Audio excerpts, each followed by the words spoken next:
기원전 5세기 고대 그리스 땅에서는 펠로폰네소스 전쟁이 일어나 그리스 전체를 집어삼켜 버립니다. 그때까지의 강자는 스파르타.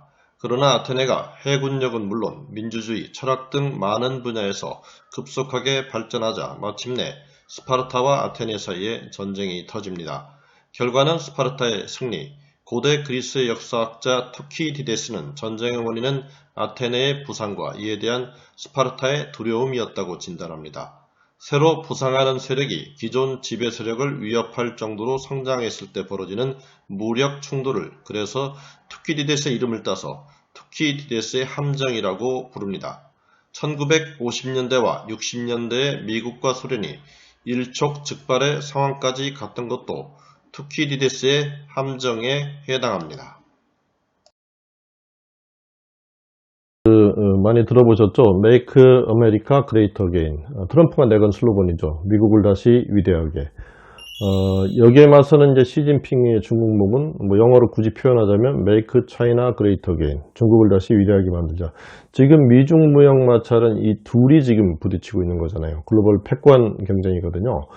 오늘은 이제 이와 관련해서 이제 최근에 그레이엄 앨리슨이 쓴 그 펴낸 예정된 전쟁이라는 책에 대해서 좀 얘기를 해보려고 합니다. 골자는 미국과 중국이 이제 예정된 전쟁으로 들어가느냐 이런 얘기들을 다룬 건데요.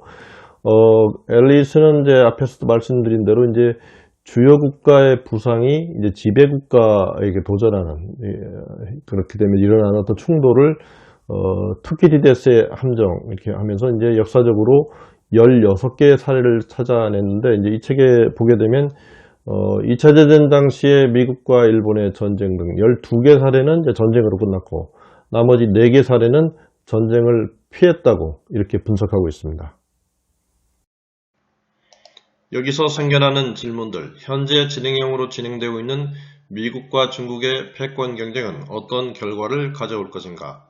전쟁의 위험으로 치달을 가능성이 있는가? 앨리슨은 그 섬뜩한 위험성을 경고합니다. 수십 년 안에 미국과 중국 간의 전쟁이 일어날 가능성이 그냥 있기만 한 것이 아니라 지금 인식하고 있는 것보다 훨씬 높다. 그럼 여기에서 미국과 중국의 체력을 비교해 봅니다. 객관적으로 공표되는 경제 지표를 보면 아직은 미국의 절대 우위입니다. 지난해 기준 중국의 국내 총생산은 12.6조 달러로 19.5조 달러인 미국의 61.7%에 그치고 있습니다. 하지만 추격 속도는 매우 빠릅니다. 2000년에 미국의 11%에 불과하던 중국의 국내 총생산이 17년 사이에 61.7%까지 급상승한 것입니다. 중국 경제가 그동안 6 내지 2자릿수의 고속성장을 해온 결과입니다. 중국의 발빠른 추격과 미국의 초조함이 드러나는 대목입니다. 앨리슨은 이런 추세라면 1980년에 세계 경제의 22%를 차지했던 미국은 30년 뒤에는 그 비중이 11%로 반감하고 중국은 2%에서 30% 이상으로 급상승할 것이라고 내다봅니다. 세계 최대 경제대국의 순서가 바뀌는 것입니다.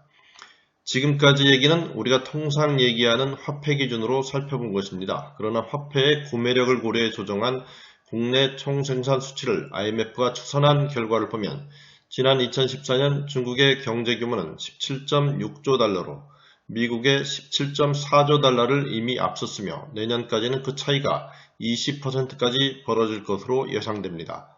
구매력 기준으로는 중국이 이미 미국을 추월했다는 얘기입니다. 실제로 선박, 철, 알루미늄, 가구, 옷 등을 가장 많이 소비하는 나라인 중국은 세계 제조업의 최강자입니다.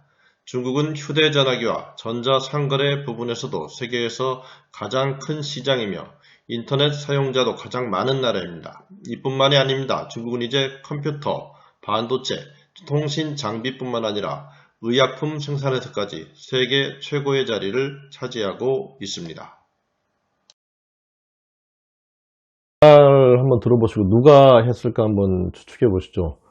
중국은 이제 거대한 구매력을 가지고 있지 않습니까? 굉장히 크고 그래서 이제 동아시아, 동남아시아 경제 국가들의 경제를 자국 시스템으로 흡수할 것이다. 특히 이제 일본과 한국은 빨려 들어가지 않을 수 없게 될 것이다. 중국은 지금 강제력을 사용하지 않고도 여러 나라를 흡수하고 있다. 이 말 누구 했을까요? 사실 오래전에 리콴유 전 고 싱가포르 총리죠. 이 말을 했는데 지금 사실상 그의 예측대로 현실이 이렇게 진행되고 있는 것입니다. 앨리스는 국내 정치적 상황이 불안한 시기에 역학관계가 불리해지면 미국처럼 더 크고 더 강한 나라일지라도 중국은 즉각 군사적 충돌을 감행할 가능성이 있다고 진단합니다. 그가 가장 우려하는 것은 우발적 충돌이 일어날 가능성입니다. 미국과 동맹국의 군함과 전투기가 중국의 전함 및 전투기와 역사상 그 어느 때보다 가까이에서 움직이고 있기 때문입니다. 전쟁은 지도자가 전쟁을 피하겠다고 단단히 마음먹고 있을 때도 일어날 수 있다는 것입니다. 하지만 전쟁은 필연적이지 않다. 역사를 살펴보면 주요 지배 세력들이 전쟁을 벌이지 않고도 경쟁 세력들과의 관계를 잘 조정해 나갈 수 있음을 알 수 있다고 그는 말합니다. 그의 말대로 미국과 중국이 역사로부터 교훈을 얻으면서 지혜롭게 관계를 조정해 나가는 것이 역사의 파탄을 막는 유일한 공존 번영의 길일 것입니다.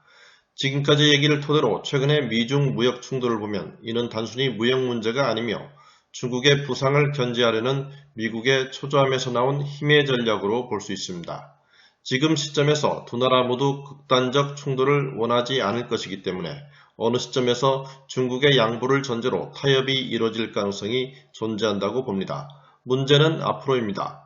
구매력 기준으로 이미 중국이 미국을 추월했다는 분석도 있지만 경제력과 군사력 등을 통틀어 본 총체적 국력의 세계 제1위 국가는 미국입니다.